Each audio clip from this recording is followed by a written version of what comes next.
the economy is in trouble in this country. Now let me tell you one of the reasons is because the way our government was supposed to function, our government was supposed to facilitate the free enterprise system. Unfortunately, the government now has complicated the free enterprise system. And if you're a small business owner, chances are you know what I'm about to say is true.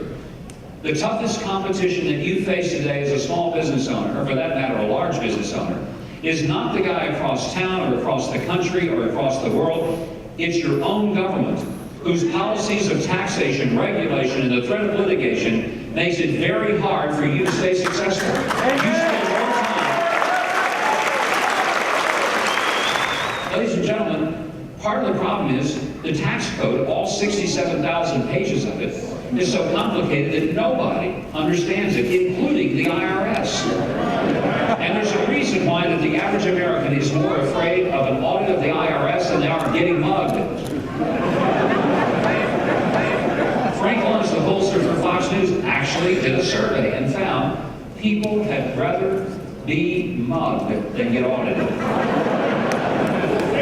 And I thought about it. No, it's not the same thing. Let me tell you why. If you get mugged, it's over in just a minute.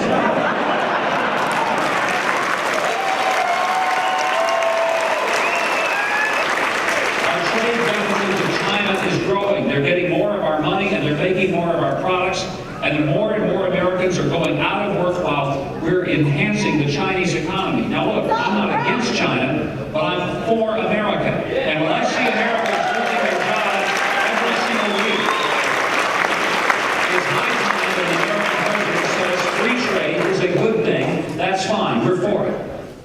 But we're going to enforce both sides of the trade agreements.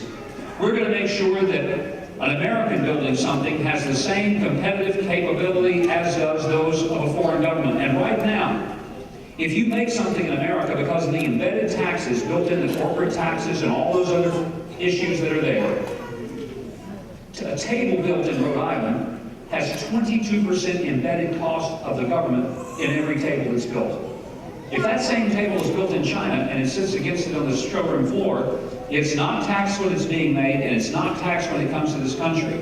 And we wonder why American-made things are struggling to keep up with the prices. Folks, this isn't rocket science. Give us a level playing field.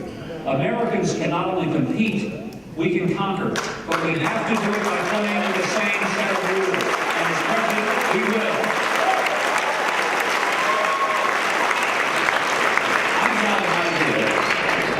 About the IRS that I think would be a much better system than what we have.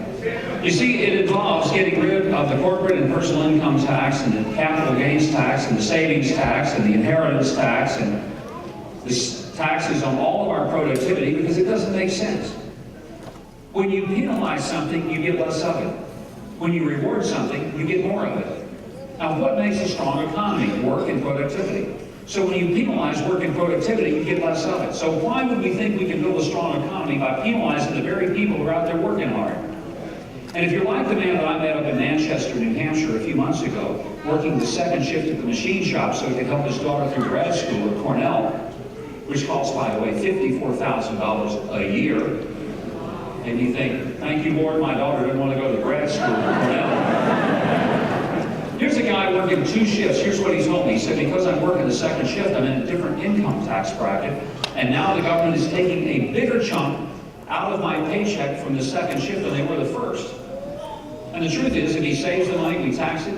If he makes investments, we'll tax the dividends. If he buys and sells, we'll tax the capital gains. If the poor guy dies, we'll tax his death. I mean, what are we going to do with the government? Now, here's one way that he can get some federal help for his daughter. Quit both shifts at the machine shop. Sit on his can back at home watching ESPN on TV, and then she'd qualify for a federal loan. Now, tell me that that makes sense. He works twice as hard, we take more money. He doesn't work at all, we'll give him a subsidy. Folks, you don't build a strong economy when you penalize the productive.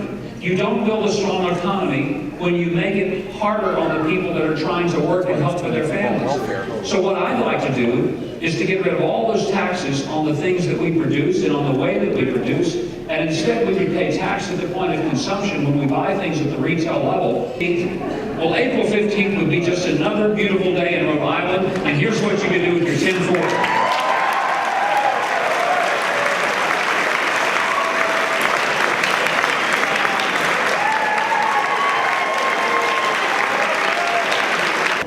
I'll tell you what's important, is that every day in this country, there are mothers and fathers who work really, really hard to put food on their kids' table, to put clothes on their back, to drop them off at school and say a little prayer, please God, let them learn something, and don't let anybody hurt them. There are parents every day who want their kids to have a decent education, who want them to be able to play and live in a safe neighborhood, and who want for them to have a better life, not just material things, but a better world, a more peaceful world, a safer world. And parents are willing to make sacrifices for that to happen. The greatest generation produced my generation. I gotta be honest with you, we haven't done as well as my parents' generation. We've accumulated for our kids and grandkids a $9 trillion federal debt. We've spent money our kids will never see a benefit from because it's all gone on a bunch of pork barrel projects and entitlements that are out of control. And I'm just convinced that the greatest generation doesn't have to be the one that's already lived and passed on. I think the greatest generation could be the one that hadn't even been born yet. And that's what I want to say.